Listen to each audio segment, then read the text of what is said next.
welcome back to Crossroad Games. We're having another battle report with the scenario tonight is Crusade with Dawn of War setup. So what we'll be looking at is coming at each other across the table, and we're going to be fighting on an ice world this time. And tonight what we're going to be featuring is my Eldar against Jake's Blood Angels. And we're going to see about starting off with a nice little feud going. Anything you want to say? Let's do this. We won't be featuring any flyers tonight because I forgot mine, but the rest of it should be pretty good. Yeah, that's okay. I'm good with that. Yeah, well, once the Eldar get their book, maybe in the new year or so, we'll see about getting some flyers, really having some good flyer battles going. Look forward to it. Excellent. Spectre forming here with my Blood Angels. For HQ we have our Reclusiarch with a jump pack. And in Elites we have a 5-man squad of Sanguinary Guard, a Fist axe, and 1 Infernus pistol. And then 2 Priests with jump packs and power axes. In Troops we have 2 identical Salt Marine squads, 2 Meltaguns, and Sergeant just has playing chainsword. Then we have a 10-man tactical squad with a Flamer and a missile launcher. Drop pod transport for them, and 2 ball predators with the twin-linked assault cannon and heavy bolter Swansons. It's a quick small 1500. See how it does. Go. Okay, so one of the things I wanted to do was look at how the Eldar are going to shape up against Marines. They used to be one of the old standby fight battles that I used to do a lot. But as I haven't really played the Marines in this edition yet, I'm still waiting to see how things are going to actually work out. What I decided to do is go with Jane Czar as my HQ. Backing her up, I've got a squad of Scorpions and a squad of Banshees. For my elites units. For my heavy unit, what I've got is a Wraith Lord with a Star Cannon, a pair of War Walkers with Bright Lances to take care of some anti-vehicle duty, another War Walker with Star Cannons, and then I've got fast attack. I've got a pair of Vipers with Shuriken Cannon set up, and then for my troops, I've got 2 units of Rangers, 7-man units, and then I've got a 10-man unit of Dire Avengers, and I've got the Exarch set up with a Shimmer Shield and Power Sword, and I gave him the Defend Power. So we'll see how well this setup does against the Marines this time.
So I managed to steal initiative, which is pretty good. I'm probably going to save my War Walkers and my Dire Avengers for a turn. Hopefully I'll be able to take out one of the Ball Predators. I've got my War Walkers with Bright Lances aiming on one of them. So we'll see how well that comes out. Then everything else just kind of moved up. My infiltrated Rangers off on the side here just kind of moved out, kind of opened up into an area where they got fields of fire. This War Walker with Star Cannon is coming around that side, trying to see if I can do something about those Assault Marines. Scorpions have moved up. Dire Avengers moved over to this side of the bridge to get some shelter from the second Ball Predator, the one on my left. Dire Avengers, Howling Banshees are moving up. They're going to try and flank around the side. My War Walker, Wraith Lord, was the one disappointment. It rolled a 1, so it's not doing anything this turn. Viper's going to move up, flank around. Rangers are going to sit right on the objective.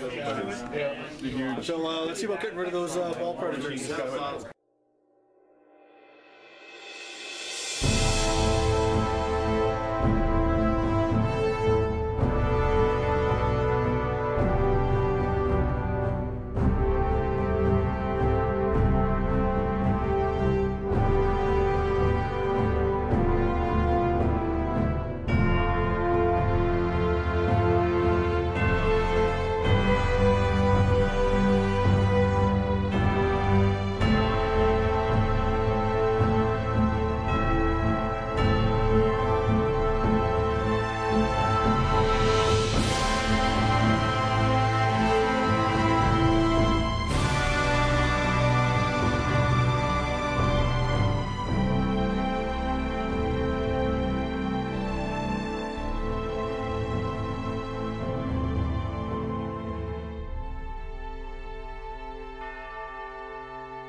Alright, first turn movement for the Blood Angels.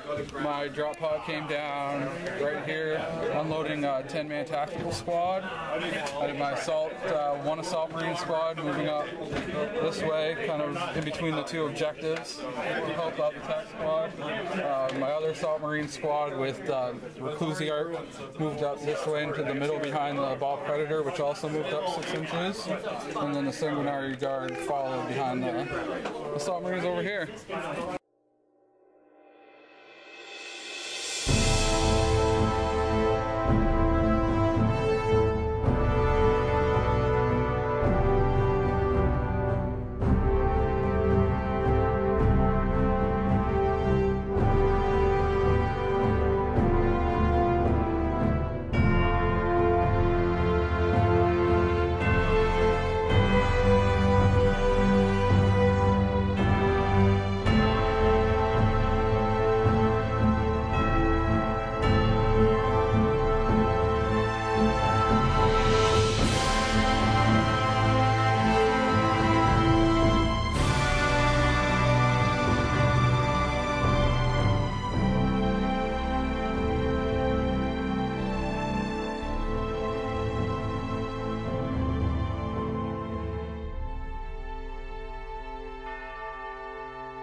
Okay, well, my left flank's in a little bit of trouble now. Losing both the Rangers and the Warwalker with Star Cannons really kind of hurts. Didn't expect them to last that long, but it really does hurt the situation that they're in. Scorpions, really hoping I roll well on the assault to see if I can get to the Blood Angels. I just want to be able to get up there and engage them in close combat. The remaining Warwalker is moving up, and I'm going to try and finish off the Ball Predator. Only thing is I've got to roll 6s to hit. Dire Avengers are moving up. Banshees are moving up too. I'm going to try and draw his assault squads out so I can see about getting them engaged. The Wraith Lord is still a disappointment. I rolled a 1 again for its right site, so it sits there and does nothing. This Ranger squad is sitting there just kind of camping on the objective. My Vipers have moved up and they've got some line of fire on the Sanguinary Guard, so we'll see how effective they can be on those guys. Let's see about some shooting.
I got one.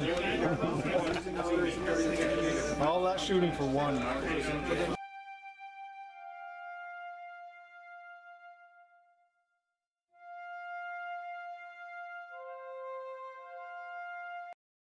You. All right, turn 2 movement for the Blood Angels. The tactical squad moved out 6 inches to get a line of sight on the elves. The assault marines moved up 6 inches so they could reserve their jump packs for the charge move and get Hammer of Wrath possibly. This other group of assault marines jumped towards the diminished Warwalker. The Ball Predator moved up a little bit and turned to shoot these guys. And the Sanguinary Guard jumped into here a little bit to try to get some cover from the Vipers and get ready to try to jump out and see if they can wreak some havoc in a little bit. And that's movement.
Challenge first. So, all right.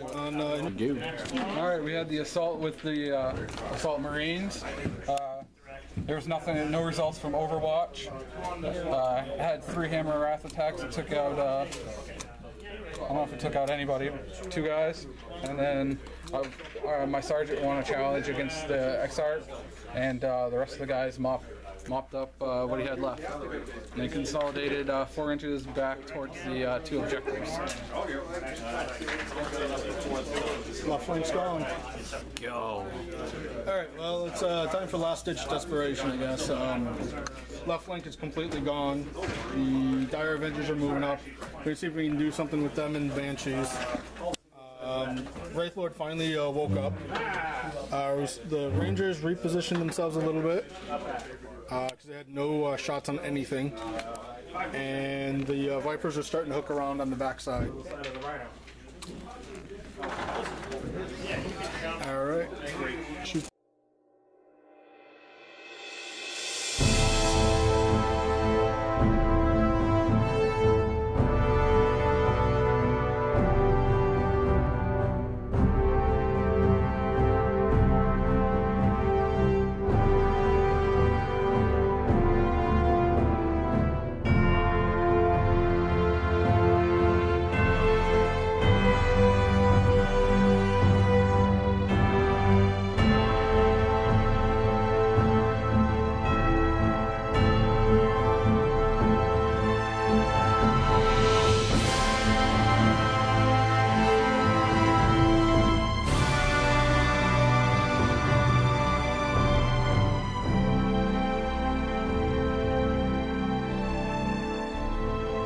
Yeah.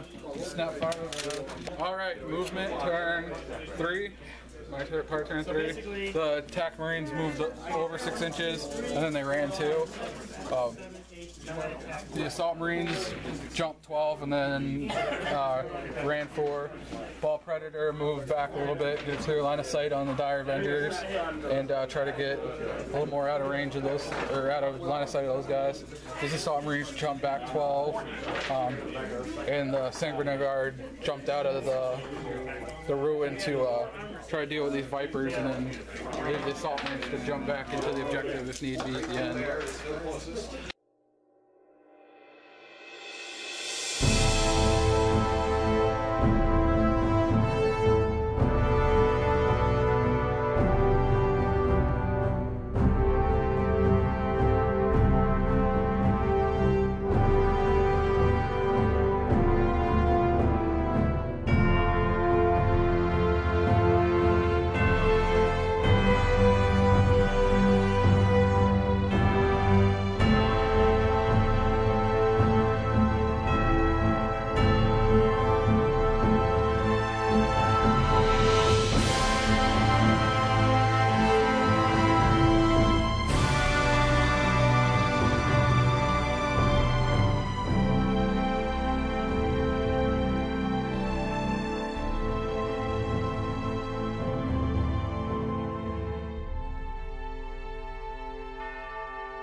The Vipers, I couldn't get them in shooting. I assaulted them with my Sanguinary Guard and wrecked the first one, and then, or that might have been a wreck from shooting actually, but I blew up the other one, which the resulting blast unfortunately killed the Sanguinary Guard and an assault Marine, so that's what happens when you assault vehicles.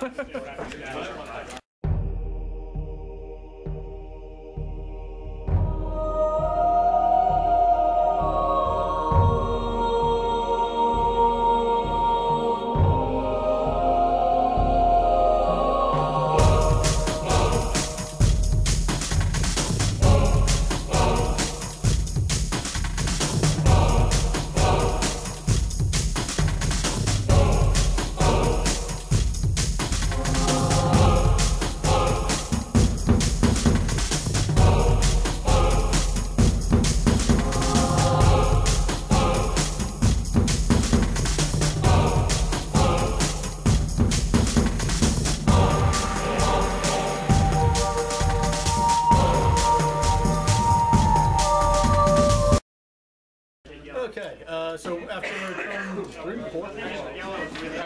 After 3, we decided to go ahead and call it. I had 3 Dire Avengers, half of a Howling Banshee squad, and a squad of Rangers left. So, and the Wraith Lord, but at this point they're Ill-forgotten Wraith Lord.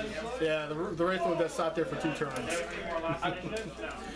Anyways, I think one of the things I definitely learned is that the Eldar have to be a little more careful in how they go about attacking the Marine army. Unlike Bonito or Spectre Sinense's Dark Eldar, the Marines are a little more resilient. You have to really kind of pick out one unit at a time rather than kind of hitting them as a wave. So I think going forward, I'll keep that in mind when I'm looking at playing Marines again. Yeah, I think what kind of hurt is that one flank where 2 objectives were, and that drop pod came down and wiped out that Ranger squad, which was a pretty good turning point. And once I got the Warwalker out of there as well, that whole side of 2 objectives was pretty much mine. And I need to really worry about those, especially with the Vipers gone now. Yeah, shooting. Yeah, it's definitely a good game, but line of sight as well. Those Rangers that are still there on the objective, they're still there on that objective. Yeah. They didn't have anything to shoot at because of where they are, and I was able to keep everything kind of out of line of sight from them, except for a couple pot shots, one or two guys. A few pot shots here and there, which helps a lot. So that's that helped, and the Wraith Florida. But Boo-Hoo just used initiative and got first kill, so Yeah. I don't feel bad. Alright, fair enough. But I definitely will be looking forward to playing you again at some point. Definitely. After getting a win against Spectre Wiley's Dark Eldar and now your regular Eldar, I'm feeling pretty confident against the various races of Space Elves. The Blood Angels are feeling pretty good. Maybe I'll have to take them out again while I'm painting up my Chaos. Okay. But once those are painted, I welcome a match against those. Okay. We'll have to see about doing that sometime. Alright, good match. Indeed. Tune in for the next BatRep from Spectre Studios.